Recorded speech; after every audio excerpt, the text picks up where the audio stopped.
शिरपत, मला तर वाटतंय कुणीतरी अख्ख्या गावावर करणी केली बघ. पाण्यासाठी मैल मैल पायपीट करायची. ओ त्या पोरीचा बा म्हणतोय ज्या गावात पिण्याचं पाणी नाही तिथं पोरगी देणं नाही. तुम्हा सगळ्यांचं म्हणणं खरंय. सिनेमा बघून तुम्ही मनावर घेतलं तर मात्र गावातल्या सगळ्या जमिनीला पाना फुटेल. जलपरीच पर ती रुसली या माणसावर. जलपरी, जलपरी.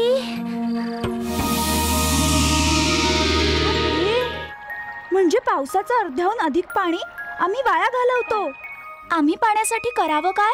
चल या मार्गानं करावा लागेल उपाय गावागावानं. जीव जंतू असो वा माणूस त्याची तहान भागत नाही. पाणी म्हणजे पाणीच आहे.